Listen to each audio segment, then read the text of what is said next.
pessoal, novamente, né? Agora nós vamos dar continuidade com a segunda aula da disciplina de Sociologia do Trabalho, tá? Na aula anterior, nós falamos a respeito das relações do trabalho e a sociedade, né? Do ponto de vista de algumas configurações do trabalho, né? O trabalho escravo, o trabalho primitivo, o trabalho feudal, o trabalho capitalista e o trabalho socialista, comunista. E hoje a gente vai ver também classificações do trabalho, mas, digamos, não exatamente de perspectivas, não deixa de ser sociológica, mas não de uma perspectiva dessa questão da relação social, mas sim da organização do trabalho em si, né, que são conceitos que eu acredito que você já deve até ter visto na disciplina de introdução à administração, porque como a introdução à administração ela trata muito da história, das teorias de administração, a sociologia, até porque a administração, como eu sempre ressalto, ela é uma ciência social, né? A sociologia ela bebe muito em fontes desse histórico da administração, tá? Então, gente, hoje a gente vai tratar dessas questões de Taylorismo, Fordismo, Toyotismo, também vão ter outros ismos aí que a gente vai ver, e os impactos na organização do trabalho, tá? Vamos lá. Vou passar aqui o slide, gente, aqueles probleminhas técnicos. Pronto. Então, gente, para a gente falar sobre a organização do trabalho, a gente tem que voltar lá para a Revolução Industrial. A Revolução Industrial, ela teve 3 fases, né? Mas a gente tem que iniciar lá no início, obviamente, na primeira Revolução Industrial, que foi aquilo que aconteceu lá pelo século XVIII, principalmente na Inglaterra, né? Que é o que a gente chama de Revolução Industrial, o processo que levou à substituição das ferramentas por máquinas, da energia humana pela energia motriz, e do modo de produção doméstico, que era o artesanal, pelo sistema fabril de fábricas. O advento da produção em larga escala, mecanizado, deu início às transformações dos países da Europa e da América do Norte. Essas nações se transformaram em predominantemente industriais, e suas populações elas cada vez mais migraram do campo para as cidades, e consequência disso, dessa industrialização prévia, esses países eles são os mais desenvolvidos do mundo até hoje, tá? Então, eles saíram na frente dos restantes. A primeira Revolução Industrial ocorreu entre meados do século XVIII e o século XIX.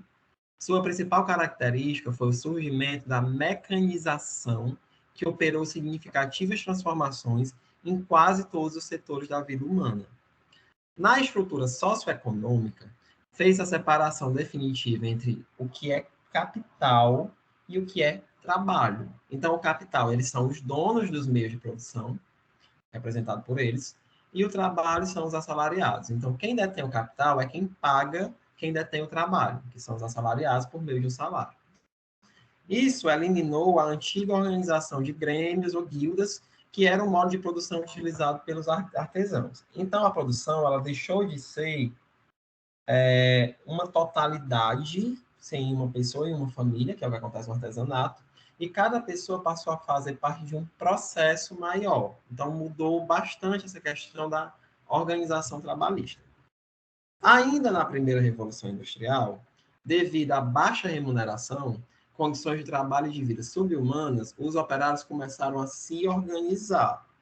Desta forma, associaram-se em organizações trabalhistas e em sindicatos para reivindicar melhores jornadas de trabalho, né, jornadas menores e aumento de salários. Na época, gente, existe o trabalho infantil, as pessoas trabalhavam de 18 a 20 horas por dia, trabalhavam aos domingos, enfim, basicamente não tinham vida. A mecanização se estendeu do setor têxtil para a metalurgia, transportes, agricultura, pecuária e todos os outros setores de economia, inclusive cultural.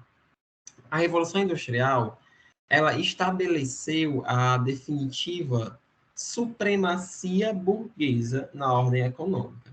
Então, se lá na época do feudalismo, essa questão de você ter dinheiro ou não era um determinante para você ter acesso a determinados benefícios, com a Revolução Industrial passou a ser. Ao mesmo tempo, acelerou o êxodo rural, as pessoas saindo do campo para as cidades. o crescimento urbano, que isso não foi tão bom, até porque foi desorganizado, foi quando surgiu as favelas, por exemplo, quando teve problemas também com o transporte, que até hoje a gente sofre, e a formação da classe operária, que foi essa questão dos sindicatos. Posteriormente, muitos sindicatos acabaram até se tornando partidos políticos. Isso também explica, por exemplo, o aumento do comunismo, né, o surgimento do comunismo em países como a União Europeia não, a União Soviética. Era o início de uma nova época, onde a política, a ideologia e a cultura gravitavam em dois polos: a burguesia, sendo ela industrial ou financeira, e o proletariado. Né? Isso é uma perspectiva muito marxista, porque quem propôs a divisão da sociedade entre burguesia e proletariado foi Marx. As fábricas empregavam um grande número de trabalhadores. Todas essas informações influenciaram a aceleração do contato entre culturas e a própria reorganização do espaço e do capitalismo. O capitalismo se tornou cada vez mais forte e, segundo muitos, mais predatório. Nessa fase, o Estado passou a participar cada vez mais da economia, regulando crises econômicas e o mercado e criando uma infraestrutura em setores que exigiam muito investimento. Então, nisso surgiram, gente, os sistemas de produção industrial. Esse processo de desenvolvimento industrial, ele começou no fim do século XVIII, início do século XIX, ou seja, ele casa ali com a primeira Revolução Industrial. A partir daí, houve a necessidade de buscar maneiras de melhor controlar os gastos, a produtividade, o trabalhador e o retorno financeiro. Ou seja, se tinha esse recurso humano, né, que hoje não é mais recurso humano, que a gente fala gestão de pessoas, mas se tinha esse recurso humano, se tinha essa mão de obra, ela precisava ser muito bem controlada para que nesse controle se gerasse produtividade, se gerasse lucro. Diante disso, no decorrer do tempo, surgiram diversos tipos de modelos e sistemas de produção industrial. Um tipo sempre superava o outro de acordo com o momento histórico e suas respectivas necessidades. Nisso surge a ciência da administração. A ciência da administração é uma ciência nova. Ela surgiu ali no início do século XX, exatamente buscando essa forma de controlar gastos, aumentar a produtividade do trabalhador e isso causar retorno financeiro. Isso que é a ciência da administração, segundo Peter Drucker. E as pilastras dessa ciência foram o Taylorismo, principalmente o Taylorismo, que é também chamado de administração científica, o Fordismo e o Toyotismo. São os três modos de organização da produção industrial utilizados pelas empresas durante a segunda Revolução Industrial. Apesar do objetivo ser o mesmo, fabricar com o menor custo, ou seja, produtividade, eles têm diferenças quanto ao processo de produção, ritmo de trabalho, papel do funcionário, objetivos, entre outros. Então, o início seria a gerência científica ou a administração científica de Taylor, o Taylorismo. É uma das teorias da administração, eu acredito que você já tenha ouvido falar nela. É um modelo de administração desenvolvido pelo engenheiro norte-americano Frederick Taylor. Guarde bem que ele era engenheiro. Né? Isso pode ser determinante do que a gente vai discutir.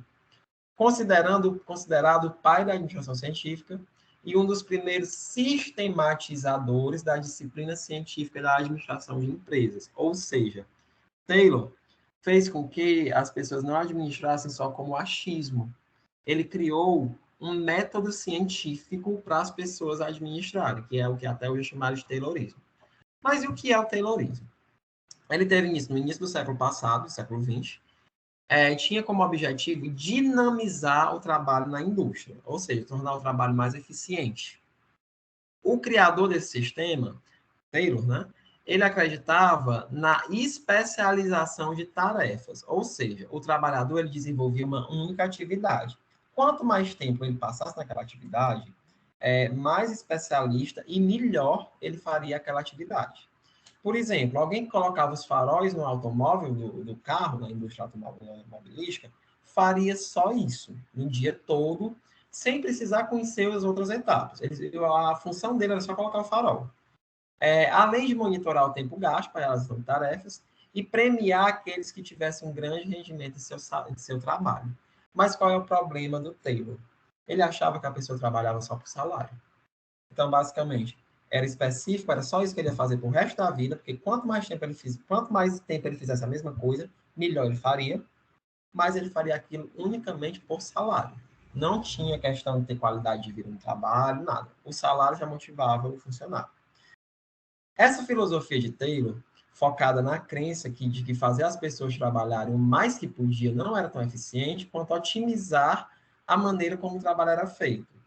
Em 1909, Taylor acreditava que todos os trabalhadores eram motivados apenas por dinheiro. Era como se o trabalhador fosse um carro e o dinheiro fosse a gasolina.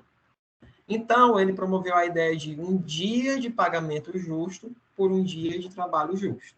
Ou seja, se um trabalhador não conseguiu o suficiente em um dia, ele não merecia ser pago, tanto quanto outro trabalhador altamente produtivo.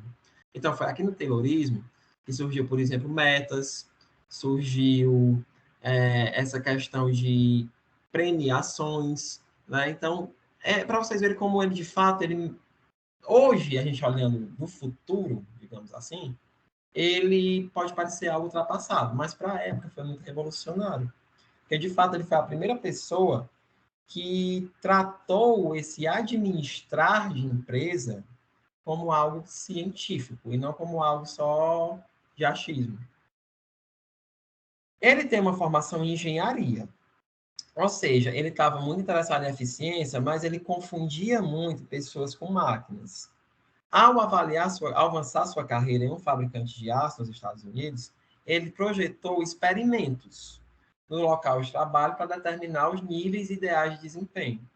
Com pedreiros, ele experimentou os vários movimentos necessários de desenvolver uma maneira eficiente de como se assentar tijolos. E ele aplicou o método científico para atuar a maneira ideal de realizar qualquer tipo de tarefa no local de trabalho. Ou seja, ele descobriu que, se você calcular o tempo necessário para os vários elementos de uma tarefa, ele poderia desenvolver a melhor maneira de completar essa tarefa. Esses estudos de tempos e movimentos também levaram Taylor a concluir que certas pessoas poderiam trabalhar com mais eficiência do que outras. Essas eram as pessoas que os gerentes deveriam procurar contratar, sempre que possível. Portanto, selecionar as pessoas certas para o trabalho era outra parte importante da eficiência no local de trabalho. Então, assim, por mais que mostre eficiência, essa questão do terrorismo, mas ele também, digamos que ele é meio exclusor. Mas, gente, vocês lendo isso, eu tenho certeza que tá vindo a vocês exemplos de empresas que são tayloristas. Eu já trabalhei numa empresa extremamente taylorista. Eu não sei se vocês já trabalharam. Então, gente, a teoria da administração científica de Taylor promove a ideia de que existe um caminho certo para fazer alguma coisa. Como tal, está em desacordo com as abordagens atuais, como o MBO, que é a gestão por objetivos, a melhoria contínua, a BPR, que é a reengenharia, e outras ferramentas como elas.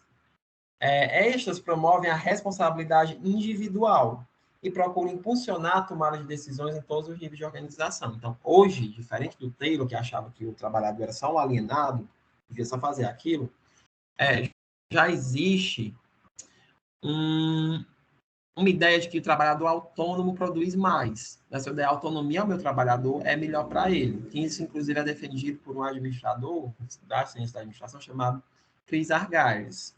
Só que o Chris Argyres, ele só vem nascer na administração ali já no final da década de 80, 90. Então, já é quase um século de distância para o Taylor. O trabalho em equipe é outra área que o Taylorismo está em oposição à prática atual.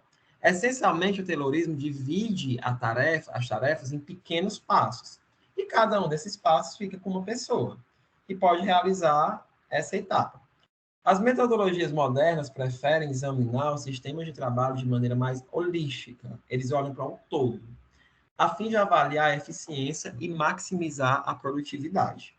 A extrema especialização promovida pelo Taylorismo vai de encontro a isso, a esses ideais modernos de como fornecer um ambiente de trabalho motivador e satisfatório. Gente, assim, as empresas atualmente, elas investem em trabalho em equipe, em autonomia, não é porque elas sejam boas. Existem pesquisas que vão de encontro ao Taylorismo. O Taylorismo foi muito importante, mas a gente tem que ver que ele é algo ultrapassado. A gente está falando lá do início do século XX. Claro que a gente tem que entender para a gente entender como é que chegou até hoje. Mas o Taylorismo, a meu ver, pelo menos, ele não é adequado aos dias de hoje. Pode ter empresa que acha, mas pode ser que essas empresas sofram problemas. A gestão científica, na forma pura, concentra-se demasiadamente na mecânica e não valoriza o lado das pessoas do trabalho. Pelo que a motivação e a satisfação no local de trabalho são elementos-chave numa organização eficiente e produtiva. Quem trabalha com o que gosta, ou da forma como gosta, ou bem tratado no trabalho, gente, trabalha melhor. Então, a entrega é melhor. Então, o lucro que a empresa consegue é melhor. Então, isso foi o Taylorismo.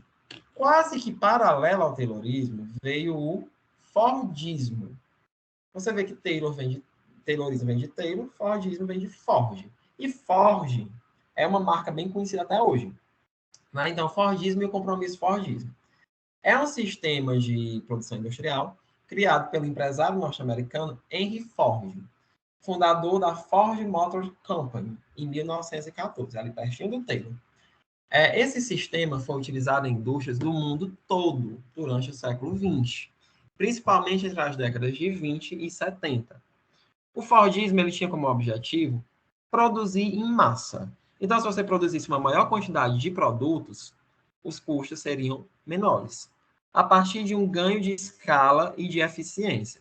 Para isso, o Ford implantou uma linha de montagem, ou seja, padronizou processos e uma série de melhorias de planejamento, que possibilitaram a fabricação de automóveis mais aceleradas e baratas. Ou seja, se eu podia fazer um automóvel, era melhor fazer 10. E esses 10, eles terem a divisão de tempo para cada um deles ser menor do que se eu fizesse só um. Uma das principais mudanças proporcionadas pelo Fordismo foi a implementação da linha de montagem automatizada. Então, o Ford implementou nas suas fábricas um sistema de esteiras rolantes, em que os veículos eram direcionados para os trabalhadores montadores que ficavam parados. O processo tornou-se mais organizado, com início, meio e fim. Além disso, os trabalhadores passaram a se especializar em uma única atividade, sem conhecer o processo de forma integrada. Um dos efeitos foi justamente o ganho de ritmo mais acelerado ao trabalho. O Fordismo ele funciona a partir de 3 princípios básicos: intensificação, economia e produtividade. A intensificação consiste na redução do tempo de produção e, consequentemente, do tempo de espera até que o produto chegue ao consumidor. A economia ela tem como objetivo a redução de peças em estoque ao mínimo necessário, diminuindo desperdícios e custo de produção. Por fim, gente, a produtividade, como capacidade de aproveitar a mão de obra de cada trabalhador ao máximo. Para isso, os trabalhadores desenvolvem funções repetitivas. Assim como no Taylorismo, no Fordismo a gente olha muito para essa questão de repetir, até dominarem por completo suas respectivas etapas no processo de produção. Então, o Ford ele se apropriou muito dos princípios do Taylorismo, como vocês devem ter percebido, eliminando desperdícios, reduzindo a complexidade do trabalho e buscando máxima produtividade. Mas uma das diferenças mais marcantes entre os dois modelos é a inserção da tecnologia por Ford. A partir das esteiras rolantes, a produção em massa baseada no ritmo das máquinas foi viabilizada. Além da produção em massa, Ford tinha como objetivo criar um consumo de massa, fazendo com que os automóveis fossem consumidos em uma grande quantidade. Mas, para isso, era necessário que os consumidores tivessem poder de compra. Por essa razão, Ford foi um defensor do aumento dos salários para os trabalhadores, o que permitiria a eles adquirir veículos. Não havia muitas variações nos produtos disponibilizados ao consumidor. Havia um alto nível de personalização que era incompatível com a redução dos custos de produção. Nesse caso, a solução mais cabível foi fabricar carros com tinta preta, que custava menos e secava mais rápido. Isso também foi considerado na hora de pensar em produtividade, porque isso permitia uma produção mais acelerada. Claro que a gente não tinha a tecnologia que a gente tem hoje. Não à toa, uma das frases mais conhecidas por Ford é que o cliente pode ter o carro da cor que quiser, desde que seja preto. Uma das principais críticas ao Fordismo consiste no fato desse modelo tornar o trabalho desgastante, repetitivo e maçante para os funcionários. É a crítica feita, por exemplo, pelo ator e diretor Charlie Chaplin, em um de seus filmes mais famosos, Tempos Modernos. É nesse cenário, após a Segunda Guerra Mundial, que começou uma nova estrutura social e econômica conhecida como compromisso fordista, no qual o Estado, capital e os trabalhadores assumiram esse compromisso para garantir o capitalismo como sistema de produção, reprodução e dominação social. Tá? Então, assim se encerra essa era Taylorismo barra Fordismo, que são bem parecidos, inclusive os problemas inerentes aos mesmos são bem parecidos. Isso a gente estava olhando muito para os Estados Unidos. Agora a gente vai lá para o outro lado do mundo e vamos ver o Japão. No Japão, já na década de 60, no pós-guerra, que foi um período que o Japão teve que se virar nos 30 para voltar a crescer, surge o toyotismo, que é também chamado de empresa flexível.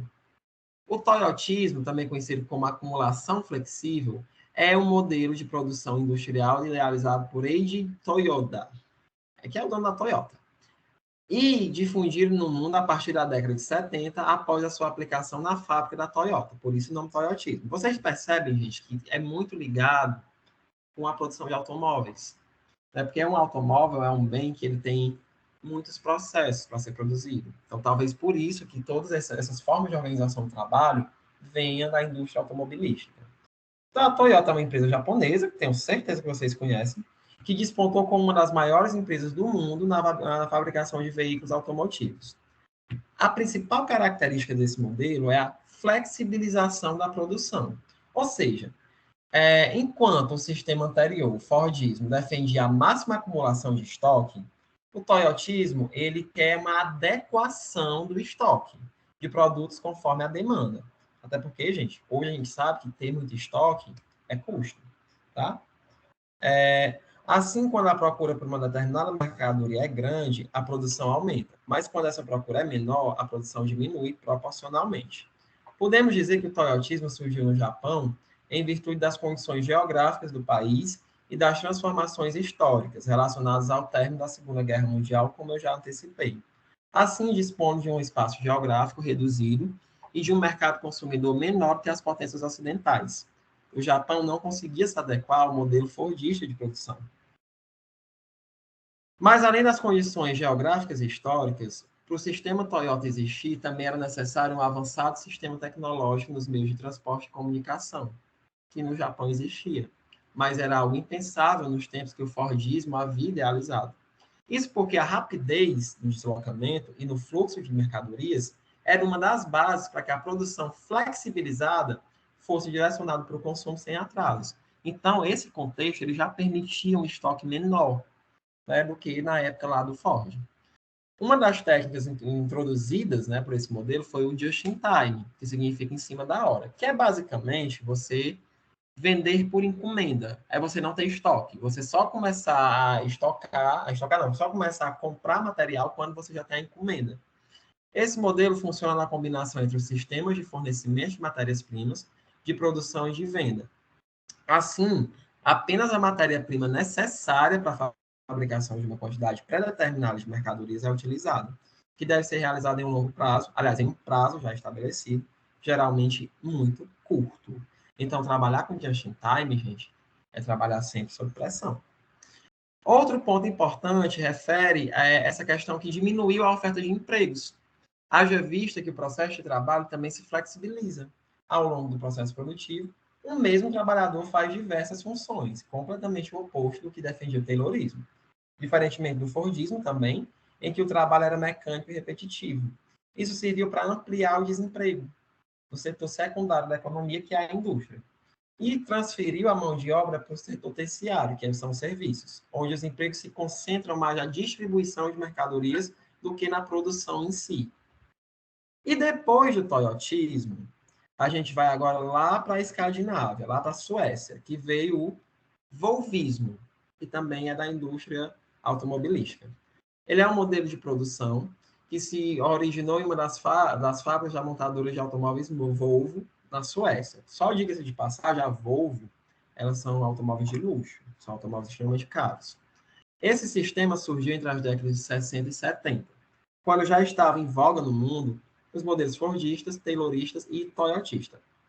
Um dos principais aspectos do volvismo é a maneira como o trabalhador se encontra inserido na produção e sua forma de atuação em todo o processo de montagem, que se baseia no elevado nível de qualificação profissional e em uma aprendizagem e um treinamento contínuo, o que contribui para o maior aperfeiçoamento da mão de obra. Então, aqui, o volvismo, ele já dá muito essa questão da educação continuada. Sua maior inovação com relação aos sistemas concorrentes consiste no fato de o trabalhador não estar sujeito ao ritmo de trabalho das máquinas, mas sim o indivíduo ou o grupo de trabalho é quem determina de que forma será dada a sua realização. Então, já existe mais uma questão de autonomia. O volvismo pode ser definido como um modelo de organização e produção industrial do tipo flexível, associado à demanda de mercado.